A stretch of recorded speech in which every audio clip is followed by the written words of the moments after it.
Gundam fam! Can you believe it? It's our second episode back. Welcome to the Gundam Guys. I'm Jeff. And I'm Keenan. And we're here to talk about what is technically an episode of Mobile Suit Gundam. Yes, this is definitely an episode. It happened. It was drawn. Words were allegedly put to paper. Money was spent on this. I would call that diminished returns, Keenan. Yeah. All I wanted was to go back to space, and this is how they fucking do me. You're welcome. You know what they're like? You know what's not in space? Anything. So you know what you're going to get in space? Nothing. Just more of the same, really, and with some very questionable decision making. I mean, don't get me wrong, I have some opinions. Shocking to the fans, I know. But Keenan, we have finished the third of 4 discs of episodes of this season. We are in the last quarter of the season. And there is a girl with wings who has yet to make an appearance, but is important enough that Char dreamed about her through that entire movie we watched. So any day, we're running out of runway, Keenan. Are we gonna take off? I mean, I would love to tell you the answer to that, but I have to keep it a secret. True. By the way, fun fact, not running the Twitter leads to me not getting spoiled on a lot more things. It's kind of amazing how that works, isn't it? Yeah, and you know what else helps me not get spoiled? I realized not watching the next on. I have no idea what's coming. I mean, that's part of the fun, though, is to watch the preview for the next episode, even if it's completely spoiler-tastic. I mean, usually I would say you're right, but I feel like, okay, like Sailor Moon does little improv bits during their next on, so at least you get some chuckles. It's just that same dry-ass man being like, things are getting serious. Side 6, not the side they came from, that was 7. Not the side Sion's on, that's 3. But side 6 set off alarm bells in my head like, this is important. This is something that we have discussed before. To kind of put the cart ahead of the horse a little bit, the episode preview kind of gives you 2 hints as to why side 6 is kind of important. Where was that map that we used to have? I was like, sir, if any time I could use the map, this is it. The episode preview for next episode? Or the episode preview that started before this episode? The preview for the one we're going to talk about next time. Oh, well, see, I didn't watch it, Ken. I didn't want to get spoiled. Oh, okay, then I will save that for when we're done with today's episode so I can tell you what to expect. Ooh, Keenan. Because trust me, you're gonna get real excited real fast. I can't wait. Also, it shouldn't take us that long to get there. I hate to break it to you. We said that last time, but that was a 3-hour podcast. Okay, but it was our first time back together and with the fans, and we were all together again. Also, I do have more notes than you would think on an episode where I still stand by nothing happened. Though I'm thinking about Gundam's little rocket foot season. We'll get to it, but it was the dumbest fucking thing I've ever seen in my life. I don't know. And they treat it like it was something we were supposed to know existed, and maybe I was, but I didn't. You lead us off, and then I will jump in. Oh God, Keenan, what a time this 20 or so minutes was that I experienced. However, Keenan, it's a Sunday. It's when we record, and on Sundays, what am I doing? I'm watching anime because we're going to record. And here's the thing, Keenan. Here's the really important lesson I need you to take from this. Is that if I'm going to be sitting down and I'm going to be watching some anime, the most important thing is that we have a snack. And Keenan, do you know what today's snack is? What is your snack today, Jeff? That's right. We're each doing our own individual snack. I forget this because we're in 2 separate places and we've only done this once before. So, today, I like a little everything bagel with some cream cheese. And if you're feeling really bold, love me a lox. And if you're going really crazy, maybe a couple capers. I'm not super into capers. They were very overpowering, but literally 5, make a little star, 1, 2, 3, 4, 5. And then it's just here we are. And it's delicious. And there we go. Now, Keenan, I believe you had a snack. I did. Nothing is so extravagant as a bagel with lox or capers or anything like that. I had dried mandarins. See, that's the great thing is Keenan represents the health snacks on the show. Why, a bagel's not that unhealthy. Yes, Keenan, bagels are very not unhealthy. It's not like eating a burger or chicken wings. Yeah, but it is just a big old piece of bread covered in a fattening dairy product. But I do appreciate the support and the love. But yeah, no, dry mandarins, get it, Keenan. You always have the cool, interesting snacks, though. I'm a basic snacker. But when we watched Sailor Moon Eternal together, you have made some amazing nachos. Oh, yeah! My buffalo chicken nachos! They were very good. I was very proud of those. You may say that your snacking's basic, but I beg to disagree. That's true. Well, I really bring out all the stops when I have company, especially after an entire year where I never had company. Tell me about it. That was so much fun. And don't worry, listeners, at some point, I haven't decided yet. It could be a year from now. It could be the last episode of this podcast in 2075. But we will have an episode about that Sailor Moon Eternal movie. We just haven't had the time to record it yet. But one day, Keenan's going to be over to hang out, and I'm just going to stick a microphone in his face. I'm going to be like, talk about the horse! And then we're just going to go from there. Well, if and when we do, I can promise you I definitely have some opinions about that horse. I have watched that movie twice since then, and I love it more each time. Though few things will be as enjoyable as just throwing you into the deep end and you being like, I have no idea what's going on. And I'm like, well, duh, Keenan, those are their Sailor Power Guardians. It's just tiny versions of them. I don't see what's so confusing. I can probably count on one hand the amount of times this happened where over the course of the movie, I looked at Jeff begging for an explanation on what's going on, and he just looked at me and said, there's no time, the film has already moved on. Well, yeah, because it crams 11 chapters of comic into less than 3 hours. Like, it has to move. I was like, yes, the crows just turned into girls, but we don't have time to talk about this now. They just gave her a heart, and now she has to transform and shoot an arrow at a tiger. I don't know why you think we have time to slow down here, Keenan. The long and short of it is that Sailor Moon Eternal gives Gundam space magic a run for its money in terms of how bizarre it is. Okay, but here's the difference. Sailor Moon has never once pretended it wasn't bizarre. Gundam is like, we are a serious war show. And then it's like, okay, but this robot may be Jesus, so let's be a little fair in our critiques, Keenan. How dare you? You're telling me magical robots and children with psychic powers can't be treated seriously? Boy, NT was a ride, and I can't believe it's been over 2 years since we went to see that. Hey, remember how at the end of NT, they were like, coming this fall? Hathaway's Flash, and I was like, Keenan, I can't wait to go watch that this fall and talk about it. The fall of 2019? 3.5 delays later. But Keenan, why don't you start taking us through now that they know what we're eating with your delicious dried mandarins and my fat on bread?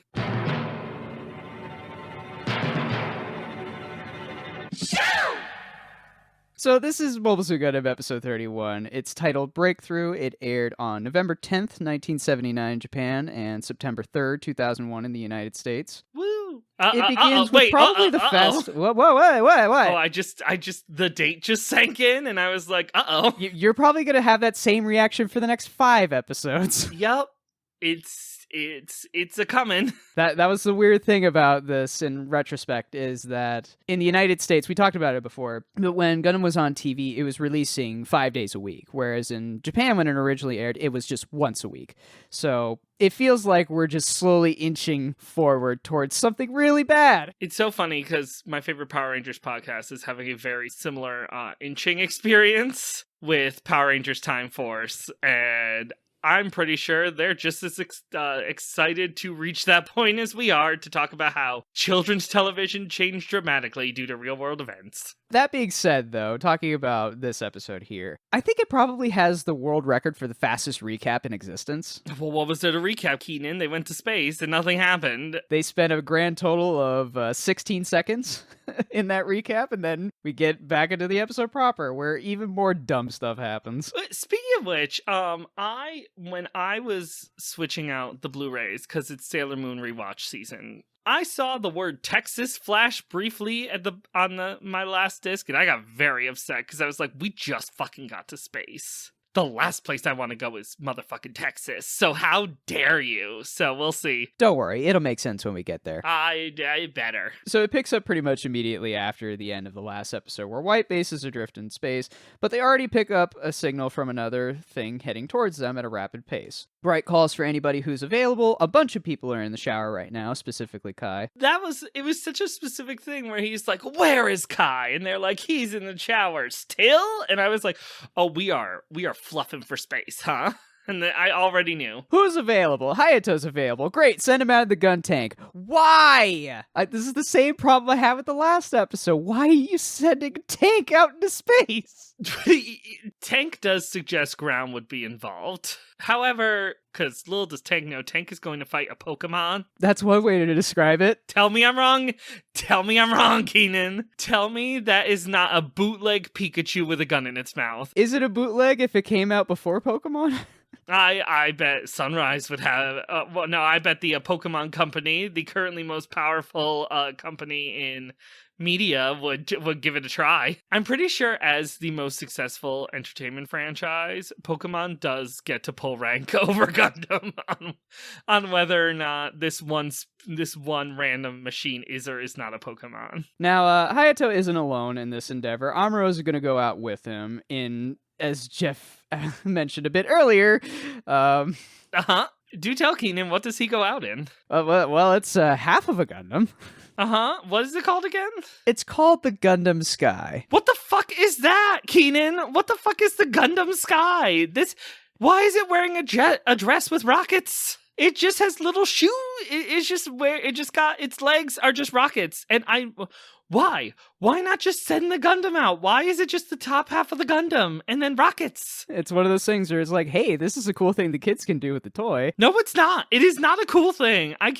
If there is one thing I would like to tell the Sunrise Corporation, it is that I never need a Gundam Universe figure of whatever the fuck that was. So this is a different G-Fighter combination where it's the torso up from the Gundam, and then the bottom half is the jets from the G-Fighter. Because I guess you need your jet to have arms. And I feel like it would take more time to get this set up than it would to just send out the regular Gundam. But also, I'm so confused by what is and is not the G-Fighter. Because now it just seems that there's multiple fighting ships with beaks. And I just don't... there used to just be 3 machines. And now there just seems to be 17 variations of this one machine that is in no way interesting or unique. It's funny that you mentioned the whole multiple ships with beaks thing, because we haven't even gotten to the part of this episode where they bring up that there has been 2 G-Fighters on White Base this entire time.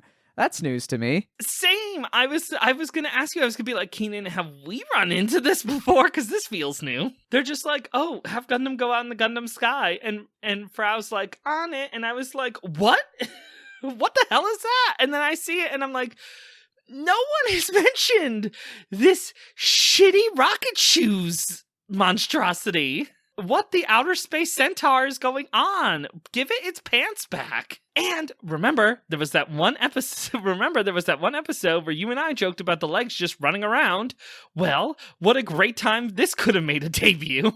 This show is endlessly perplexing. Jeff, I'm glad that we're firing on all cylinders, even though this episode is mediocre. Oh, just wait till we get to the part that makes me angry. Before that, I would like to talk about my favorite Sayla and what she's been doing around this time. You see, she's tired after the last episode, so Bright orders her to take a nap and have scumbag Slegger cover for her. Bright and Mirai are left wondering what the deal is with her because she's had a physical in between episodes and she's perfectly healthy. I love how she had an entire physical and Kai is yet to get out of the shower. Yeah, don't worry, this will only be relevant for one scene coming up later.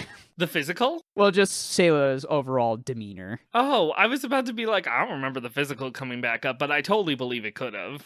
Now let's go talk about a robot Pokemon. Keenan, this feels like they were just dragging us on purpose, because we have had some dumb looking... There was a robot that looked like a mole, in my opinion. You did not feel like it looked like a mole. No, I believe I did agree with you on that one. You probably did. I'm just trying to cause drama. What I'm trying to say is, I have made a lot of jokes about ships and the robots having faces. Mostly in jest. That was until this mobile armor came along with a fuselage that actually had a face with eyes and a mouth. This one has teeth. Keenan, why does it have teeth? Why is it this garish yellow color with scyther hands? I don't know. Actually, you know what? I know why it has teeth. Because in the last episode, I referred to its pilot as Teeth because when you see its face... he's just all teeth, and so, of course, he must pilot a mobile suit that is the same. I am glad you said that, because that saves me time from having to repeat that. Oh, I literally have in my notes, I'm like, is Dimitri Teeth? Yes, he is. Because I don't think we see his face. I just remember last episode he was like, I want to get revenge. And Char was like, no. And then Kai went to the shower and now he's out in this bootleg Pokemon. The amount of time that's gone on between the last episode and this one is very confusing. So Dimitri had some setup at the end of the previous episode where he wanted to avenge Takwin, the pilot of the Bigro who died at Amuro's hands. Now, Dimitri appears to have a huge overbite. I'm looking at my notes, and I literally wrote, yup, it's Teeth. And he's ironically in a mobile suit with teeth. So I did catch this at the time, completely forgot about it, and just remembered on this recording. Now, what's going on is Dimitri went out in this horribly designed mech against Char's orders. He was like, he wasn't supposed to go out. I've never heard of this Zekrello thing. That's the Pokemon mobile armor that we're talking about. Don't worry, Char, you're not going to hear about it for long. But he doesn't really care just as long as the pilot comes back or whatever. He's really nonplussed about this issue. He's like, once he has satisfaction, have him come back. And I was like, oh yeah, that'll work out so well for him because it always works out so well every other time.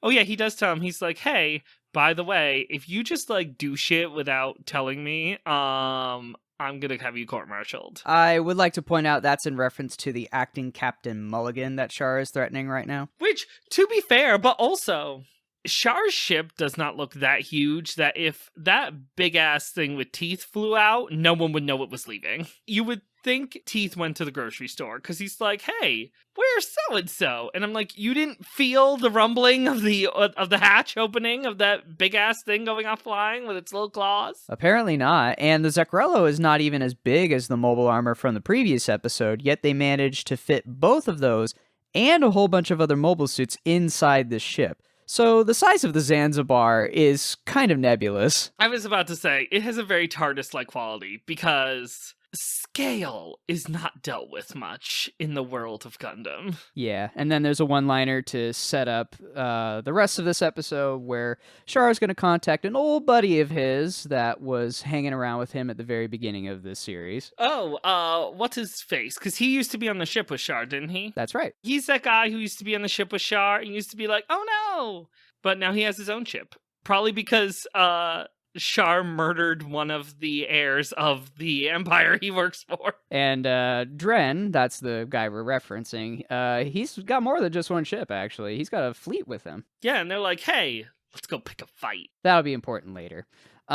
This mobile armor fight between the gun tank, half of a Gundam with jets, really doesn't take very long and kind of ends in a very disappointing manner. Okay, yes, because one, you never even see Teeth in the cockpit. And two, Amuro even says at the end, like, that felt a little too easy. So I figured, like... Back up a second. What do you mean by you don't see Teeth in the cockpit? You mean you don't see the pilot? Yeah. Did we? Did we see him? Yeah. Oh, well. It comes and goes, though, so I don't blame you for missing. I don't recall him. I was not paying close attention to this. It's a very boring episode. My mind, it wandered. Yeah, so the main feature of this mobile armor is where the mouth is. It's got a cannon in it that can fire, and then it's got the Scyther arms that I mentioned, which does a little bit of damage to the G-Sky. I mean, the Gundam Sky. It's so hard to keep track of all these different fucking combinations, but... it's negligible. Yeah, I think he says he got like 2 hits. That I remembered. Whether or not we saw Teeth in the cockpit, not so much. And then he even says, he's like, oh, that was pretty quick and easy. So I figured there was like some plan.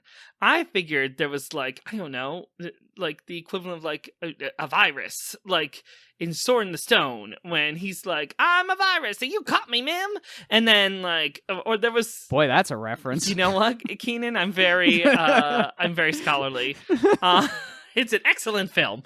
Anyway. I expected there to be something like a big bomb in the ship or something, or like he like ejected himself and was going to ride it on Gundam's leg, or anything was going to happen. No, it's just one dick got in a ship, drove out, hit the Gundam twice, and then died. And then that's it. We're done with him. That's it. The entire plot of the episode is over, and it's 5 minutes in. Yeah, Amuro's only real comment about that is he points out that the learning computer of the Gundam basically predicted all of its moves. So he asks himself, what was he thinking? That's a great question. I agree.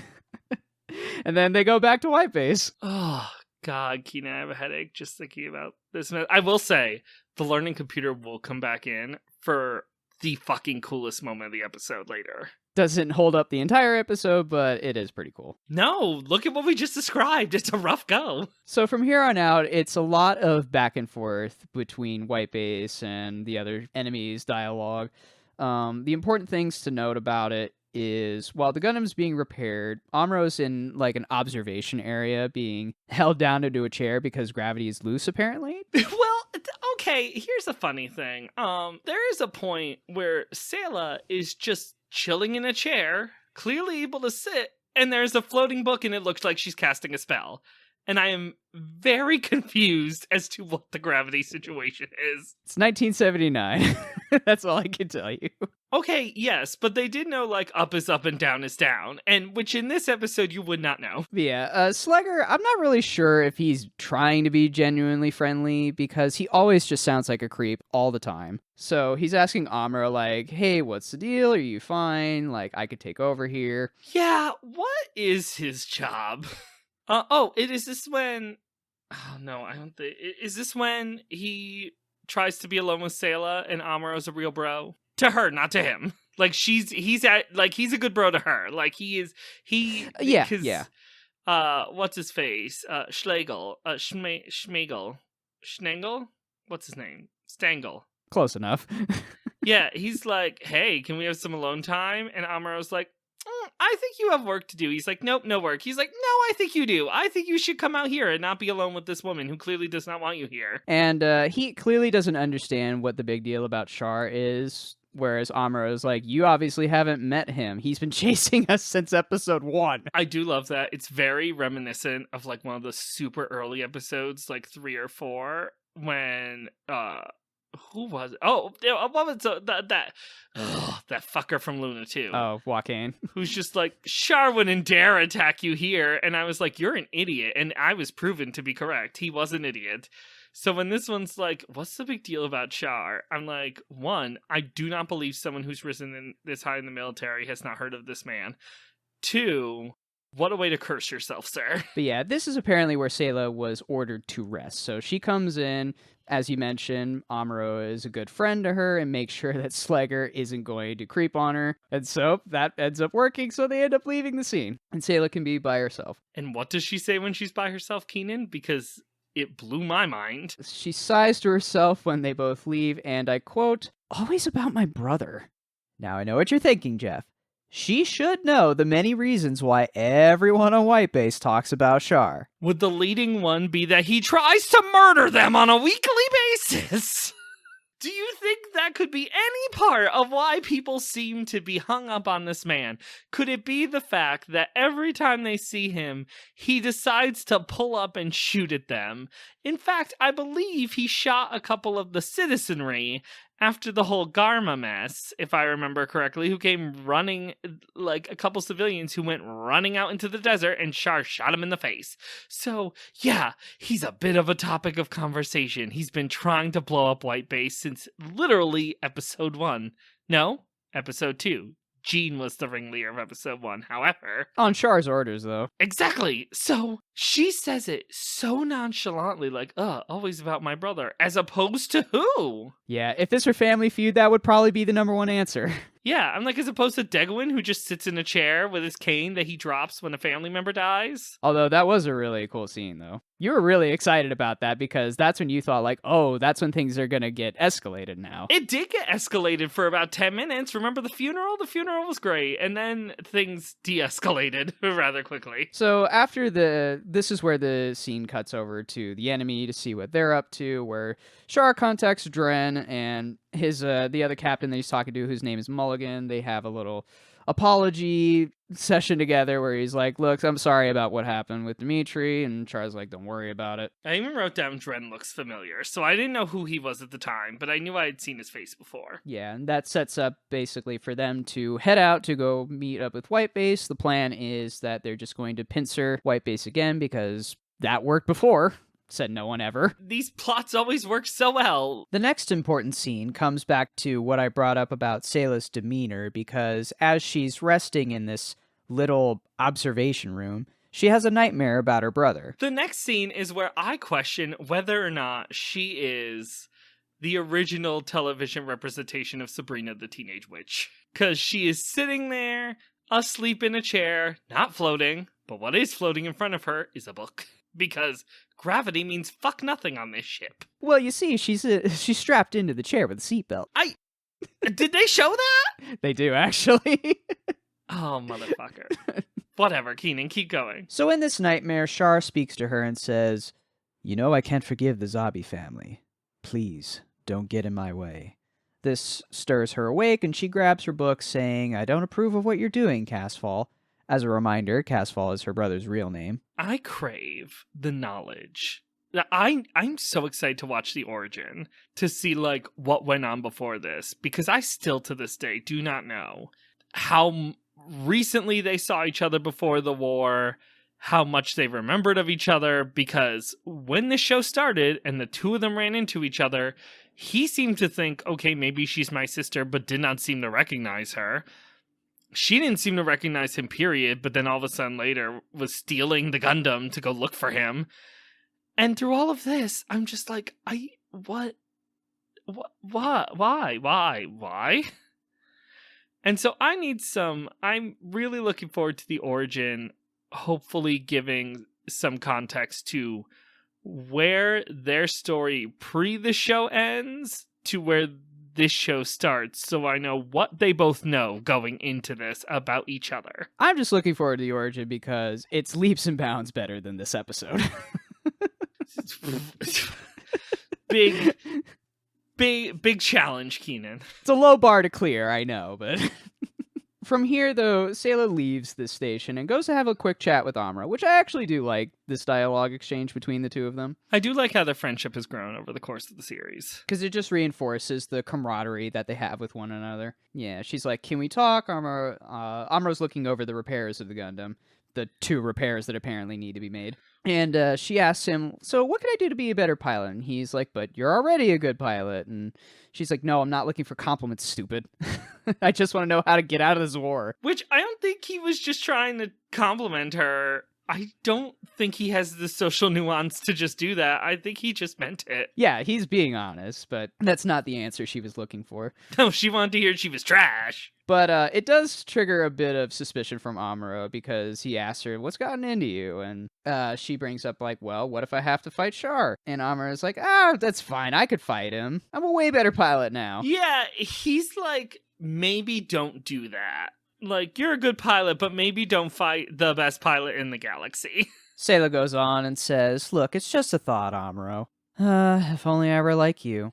And then she walks off just as Frau calls for Amuro because the alarm goes off. The Musais have all come to wreck their day. They wrecked my day. Why is that? Because, Keenan, I love a fight. There's going to be a moment in this fight that I think is absolutely amazing. But if we could just get some more plot and we could get this story a moving, I would be really appreciative. Maybe next time. Well, actually, some plot does make appearance in this episode, and that's what I'm very angry about. I mean, we're around where the act break happens, and I'm just going to skip right on over to where the show introduces the backup G-Fighter.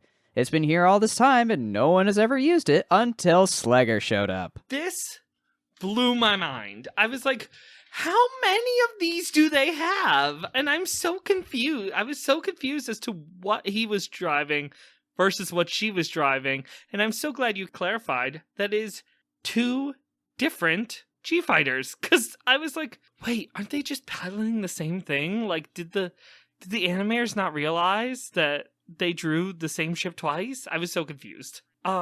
Keenan, looking at my notes, you know how I mentioned that there was only one piece of plot in this episode? I think you may have missed it. Because it's very quick. Well, it may be a little bit later in my notes, so let's see what it is. Is it something that has nothing to do with the main plot of the episode? And is thrown into the middle of a filler episode for literally 2 seconds and then never mentioned again? Well, why don't you elaborate on that then, since you seem so excited to talk about it? Oh, I would love to. I would love to talk about how in the middle of an episode where nothing fucking happens except yet another space fight, which, though I will say, I say in my notes and I say it here and I stand by it, space fights trounced land fights any day. So there is a bit of an uptick by going to space. Space fights rule. Wish there was some plot in them, but we do get a little bit of plot, Keen. You know what it is? It's a bunch of fucking ships taking off heading to Luna 2. And it's literally the narrator going, well, while the main plot's going on, if you look over here at Earth, look at all these ships taking off. They're going to Luna 2 and back to our episode. That's it.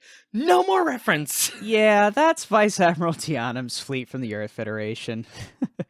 I was about a couple of sentences away from bringing that up. Okay, I have it as before where we are in my notes, so I don't know what I was writing. All I know is this is fucking infuriating. Why are we even... Why?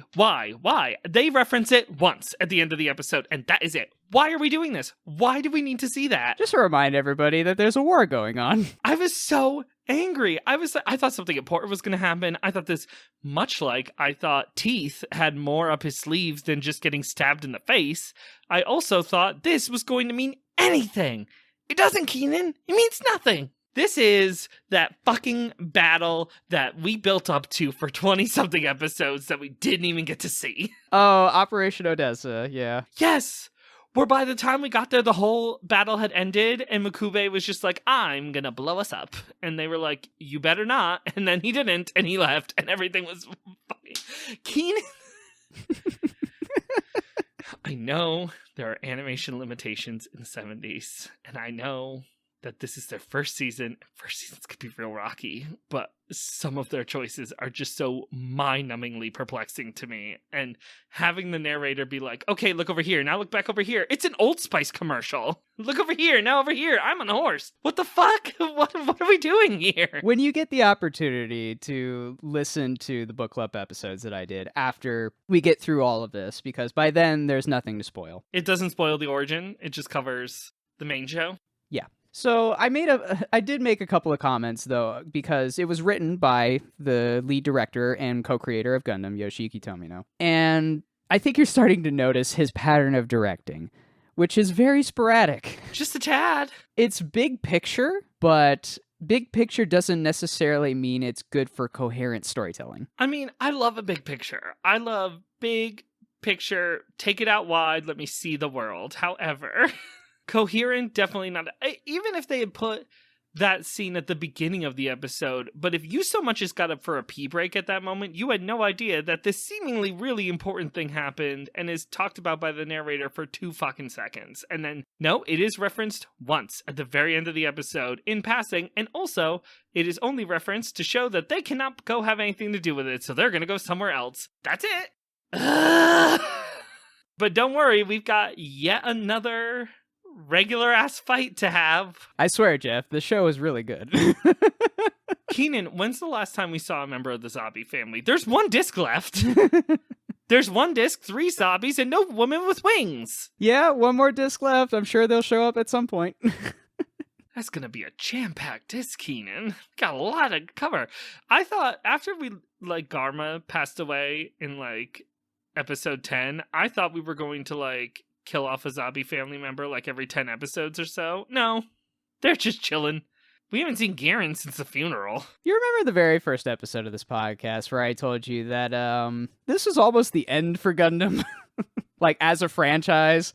Who can guess why? We're in the muck right now. I will tell you on this show when the show slaps. It is not now. It slaps me in the face. But it does not slap, as the kids say. Now, I can only imagine the reason that, to kind of get back to the plot at hand, because, like you said, 2 seconds of, oh, here's what the rest of the Earth Federation is doing is not relevant enough. No, it did kind of make me want to play Star Fox, but that's about it. So when Slegger was brought on, his job in the previous episode was cannon duty, which Amuro points out in a passing conversation as Slegger is about to pilot the second G-Fighter.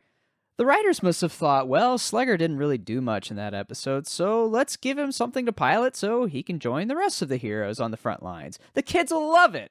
An extra thing that has not been mentioned before. Don't worry about it. And that Amuro seemed equally perplexed as to why he was piloting this thing that no one's ever mentioned before, because he's like, didn't the writers say in the last episode that you were on the main guns? And he was like, not this week! You know what, though? I did like the scene, I don't know if it happens right now, but where Amuro is like giving him advice and like showing him like things in the cockpit to suggest of what to do. I thought that was very sweet. Yeah, this was all happening around this time, including he does the same thing with Sayla. Yeah, I did like that. I like how Amuro, who started this show, like, remember when every fight was just him going,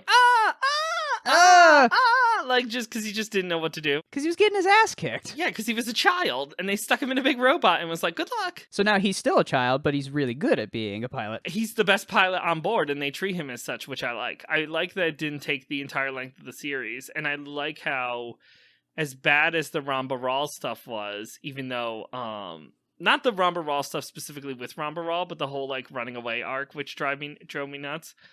I do like how you see a huge spike in growth with him after that kind of traumatizing situation, so... I'm sure you noticed just how chill Amuro has been for the bulk of these episodes now. He's basically fallen in line, which is unsettling to see a teenager forcefully accept being a cog in the war machine, but it's also matured him to where he's more willing to help the crew on White Base despite his circumstances, especially with the other pilots like Sayla. I do like that. I do like... Even though I don't like some of the individual episodes along the way to help him grow, they have handled his character arc very well. And Sayla's too.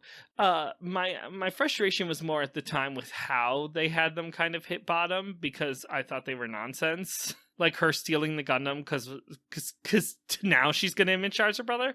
And also... Amuro being like, I'm gonna run away, though partly that wasn't all his fault because Bright was being a real dick, and Bright certainly couldn't pilot the Gundam. So that whole thing was just kind of like, I did not enjoy that at the time, but I do like what came out of it for both of them, and now I think the two of them are both really excellent characters.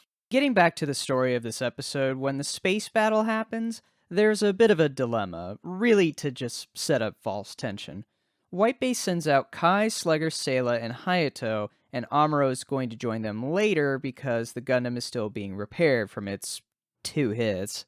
So the tension really is that because I guess Amuro's not there, the team isn't really working together. They're all operating under most of their own agenda, except for Sayla and Hayato. They seem to be the only ones that have a modicum of sense when it comes to battle strategy. Yeah, maybe putting Slager and Kai in the front wasn't the best plan. And I also like, it's kind of cute because it's almost like Hayato's like the little brother who can't keep up with his older brothers, and they just like run off. He's like, guys, wait up. And Sayla, the big sister, comes up next to him being like, they're idiots. It doesn't help that Slugger is the one to start the fight when he really shouldn't have. Yeah, because he just shoots off into the distance and they shoot back, and Hayato's like, well, it would have been nicer if we had maybe plotted this out at all, instead of just shooting a laser cannon into the distance and hoping for the best. Like I said, I enjoy space fights more than land fights, because while they are still very limited at the time that these episodes were animated,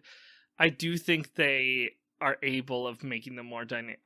To me, as a viewer, as a partaker in the art with which we are discussing, I felt much more engaged in the space fights than I did in the Earth fights. Basically, White Base is slowly chipping away at Dren's forces, where slowly the Rickdoms start getting taken out, then one of the Musais eventually blows up. The Gundam is finally ready, comes out with its bazooka, which then magically disappears later in the episode, but it does get replaced with a really cool moment. Well, he probably threw it in the space, which is what he usually does. Boy, there's gotta be a lot of space garbage out there. All those shields and... The weapons cache that is just floating around just outside of Earth's atmosphere is wild. Remember the hammer? The hammer's out there somewhere? Yeah, I was about to bring that up. What a messy show. The cool moment that I want to bring up, specifically when Amuro is going out in the Gundam, is he pulls off a neat maneuver with the ever so useful shields that are always disposable. Oh my god, is this my favorite part? Is this down low? It is down low. Fucking this shit ruled. Keenan, take it away. I love this. So, we all know by now the shields are merely a suggestion for most of the mobile suits in Gundam. Amuro goes through them as if they were toilet paper. This one Zeon pilot must have done his homework because the Rickdom takes a swing with its heat saber, but fakes out Amuro by pretending to go in for a high strike. The Rickdom then swings low towards the shield on the Gundam's left arm, which is attached to the forearm, meaning the left hand is free. So when the Rickdom cuts through the shield, we see that Amuro cleverly kept his second beam saber hidden behind that shield. It blocks the strike from the Rickdom, and Amuro is free to slice and dice the Rickdom with the beam saber in the Gundam's right hand. It was so cool because the Rickdom slices through. The Rickdom goes to swing, and Amuro goes up high or down low. Or he goes down low. And then he cuts through the shield, and you're like, uh-oh. And then you just see a laser sword was sitting there waiting for him on the other side of the shield. And he was like, nah, I'm going to stab you with the one in my other hand. And he does, and it's great. And then he turns, he's like, oh, there's a moose eye over there. And he just grabs his laser javelin and just throws it and impales it. This shit rules. Got a little ahead of it, but yeah, that does eventually happen. Oh, see, I thought you got ahead because I know what we haven't talked about yet, but I thought that happened before Down Low. But I trust your notes more than I do mine. I will be very clear. I mean, this all happens relatively fast, and actually, you know what? No. You know what? You're right, because towards the end, I put these space fights are a great illustration of the growth in Amuro's skills, and I only could have written that after Down Low. So I am yet again completely throwing us off track. Edit out my stupidity, Keenan.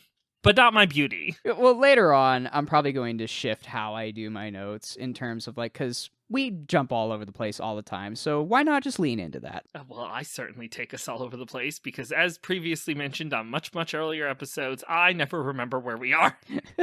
Even though I've just watched the episode, if that is what you came to this podcast for, I am sorry to tell you. But when you jump into Jeffrey's bus, you're on for a wild ride.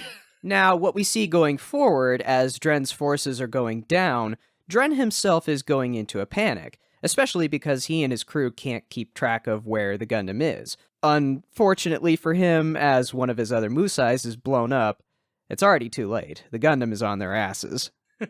I literally wrote down, if you can't see it, it's probably in position to kill you, which is not just a Gundam lesson. That's like any piece of media. Like, if you're watching an assassin movie and someone walks down a hallway where they know the person went and there's no one in that hallway, they're somewhere ready to kill you. Ooh, that one episode of The Mandalorian, where he takes over the ship and just hunts all the hunters. Like that. Ooh, I love that episode. I do too. For a show I do not like very much, that episode was... Yeah, it was like watching Predator. It was so good. But that's what this is like, because he's like, wait, where's the Gundam? I'm like, oh, that's never a good question to ask.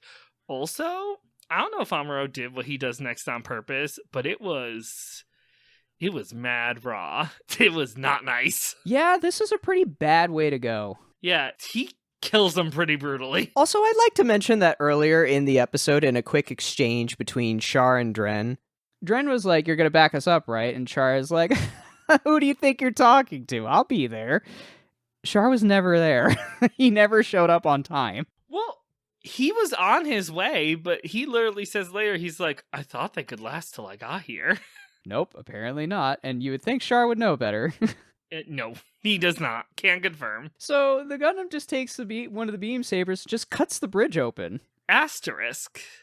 He only cuts a little. Usually what we see is Amuro cuts into whatever he's fighting, and sometimes you see the laser sword come in and maybe, like, not graphically, but you're like, oh, you don't have a bottom torso. You don't have anything under your torso now. Yeah, they get turned into ash. Yeah, or, something like that. But this one, he only cuts, like, a little bit into the bridge. Just enough to make I don't think this was on purpose, but it is brutal. But just enough to make a slash through the front of the bridge, which opens the vacuum of space, and they are all sucked out. And I'm like, that's brutal. Like, usually when Amuro attacks something, it just blows up. No. These men all got sucked out into the cold void of space. I was like, that's darker than I thought that was going to go. Yep. So that's the end of Dren. Yep. Mm-hmm. Yeah. Well, he got his own fleet and everything. And then those pesky white base kids decided to come back. He thought he was safe up in space from this mess. They came back. You know what was funny to me, now that I'm reminded that you brought up the beam javelin earlier? both times when I went to watch this episode, the first time when I took my notes, the second time when I refreshed my memory, since it was a while since I watched this episode, when the beam javelin came back up, it surprised me both times. I was like, oh, suddenly beam javelin, that's back. Can't wait to see this disappear again. Last time I remember him using it was when they were fighting Garma's fiance. Anyway, so this episode wraps up with everybody returning to White Base, and then they have dialogue to set up the next episode. Yeah, they're like, hey, maybe there'll be some plot next episode. Yeah, something about going to Side 6 because it's a neutral colony, because our ship got fucked up. Which I don't think you can do in neutral territory because they would be fixing a war weapon. But check my rules of war on that one. Also, they're like, we'll be in neutral territory. We can't get attacked. Keenan, I'm going to say something bold here. I don't think that's going to hold out to be true. You think that the Antarctic Treaty is not going to be in effect? Well, here's one thing I do know. I do know they wiped out an entire, quarter of the Earth by dropping a space colony on it, which I believe happened before the Antarctic Treaty. But what I'm saying is, I don't think making a treaty after that really matters much. Because I'll tell you one thing, it didn't matter to Makuve when he launched that nuke. Yeah, yes! So I think you may be onto something. You mean the only action that we saw in Operation Odessa? Yeah. Yeah, maybe the Antarctic Treaty does not hold the power that some seem to think it does. But go off, kings and queens. See what happens. I do like, though, that Bright isn't really tolerating Slegger's comments because, like I mentioned, whenever Slegger talks, it's just garbage coming out of his mouth. So Bright's just like, you're just trying to get some points, aren't you? And Slegger just laughs it off. He doesn't just laugh it off. He admits it. He's like, yeah. He's like, that is exactly what I am doing. And I'm like, well, at least he's honest. He's a real creep, but at least he's honest. There's an important thing to note about how Mirai behaves as a result of this dialogue. She's a little hesitant and asks everybody, why do we have to go to Side 6? And that's when we talk about the whole neutral colony and all that stuff. Don't worry, the Antarctic Treaty, yada, yada, yada. Oh, I bet her fiance's there. If I had to wager a guess, I can tell you. Don't tell me, Keenan. Why? They already mentioned it in a previous episode. Well, they mentioned that she has a fiance. Did they say he's on Side 6? Yes, they did. Mirai said it herself. Oh, well, I don't really pay that much close attention. And I believe that was the last episode, actually. I believe it was the last episode when they were getting their orders, because that's when the general was like, I'm going to find you a husband. Oh, wait, you already have one-ish. Yeah, so you remember in the drive away from that where Bright and Mirai are talking to each other, and he's like, I didn't know you had a fiance. And she's like, yeah, it was an arranged marriage. My fiance ran off to Side 6 because he's a coward. That's not actually what she says, but she does confirm that her fiance did hide away in Side 6. Well, then I have an idea of where the plot is going. Oh, don't worry, it gets better. Well, good. At the very least, I should get an episode of The Young and the Restless out of this. I mean, the next thing... We know she and Bright have a son together, so I'm gonna guess the engagement does not come to fruition, or if it does not last that long. But I've still got a lot of puzzle pieces to fill in. And that's pretty much a wrap for the rest of this episode, and we get a preview of the next episode, Farewell in Side 6. Jeff, I know you've been waiting on this moment for a very long time. Now, aside from potentially running into Mirai's fiance and having some drama about that, there is another unresolved issue that we do need to address. And Jeff, this is something that has been a long time coming. Keenan, no, shut up. Are you telling me if I had watched the next time on, I would have seen that beautiful, beautiful face? Keenan, is Daddy coming home? I think it's time for Amuro to pay a visit to his old man. Fuck, okay, oh my god.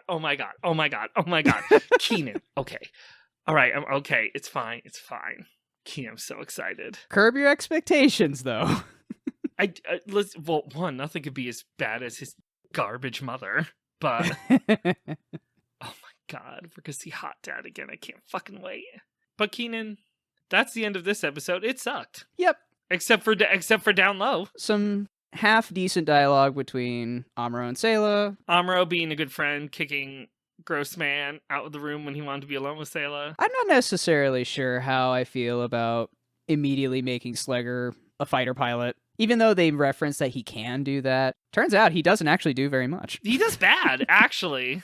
Yeah, like he did okay in the last episode when he was piloting the cannons, which is what he was supposed to be doing. And then in this episode, not so great. We do see a better showing for Kai and Hayato, though. They actually do perform pretty well throughout most of that space battle. Like, Kai even shot down a Rickdon by himself. Kai also has grown a lot since the Ramba Ral days, because you'll remember Ramba Ral almost killed him several times with his laser whip. So it's a good episode for character growth. Correction, a good episode for not mentioned character growth. Just if you're paying attention, you'll be like, everyone's kind of getting really much better at their jobs. Otherwise, and one reference to, I guess the army's all going to Luna 2. Why? Who knows? What's there? Who knows? I remember a base being mentioned on the moon. Not going to bring that up. What are we doing here, Keenan? What are we doing? Padding, that's what we're doing. There's only one disc left. What? How? We don't have that much time left. They have to figure this out. Oh, Keenan. There's a good reason why the origin was made. That's all I'll tell you. They had some holes to fill. Now, since we brought it up last episode, but the way that we were running our Twitter is a little different. And by we mean me. I no longer am running the Twitter. Keenan is running the Twitter. I don't know. I didn't say anything on the Twitter before I left it. Have you mentioned that it's you running it, or no? We're just they'll find out when they hear the first episode. They'll find out when they hear the first episode. Gotcha. Plus, I don't want to insult listeners' intelligence. I'm pretty sure they figured it out. I mean, I would hope so. There's not a daily post about the latest season of Sentai I'm watching, so that's a good hint. I mean, the fact that your name is also taken off of the main account. I did do that. But I also did that kind of like, hey, we're coming back. So you can find our Twitter at Gundam Guys. We're not using any of the hashtags anymore because since I'm running it, you could spoil whatever the hell you want to me. Exactly. I'm not there. You don't have to use a hashtag anymore. Tell them whatever the fuck you want. I don't know. But if you email us at thegundamguys@outlook.com, I run that. So if you're going to put spoilers in there, make sure you put spoilers in the email headline. I will send it over to Keenan. He will evaluate and let me know any important information, and we'll respond to you. But I still run the email because no one sends anything there except lots of free... Lots of spam. Lots of spam. I get some fascinating spam to that email on a daily basis. We need to work on unsubscribing to a lot of things. Also, the best email we've ever received is also still hidden there, and that is when we got like a 12-page email about how terrible our podcast was, which will always be my favorite. It's always a good laugh when we look at that. Oh, it was so funny, because now I think about it, it wasn't a 12-page email, it was like 12 separate emails. Yeah, it was a series of them. Following their emotional journey of listening to us and going from liking us to being frustrated with us to being like, okay, to being like, I just can't listen anymore, you're too awful. Yeah, there's a really good story out of that. That's my favorite. It's my favorite. I read it when I get depressed so I can chuckle, which is wild, but true.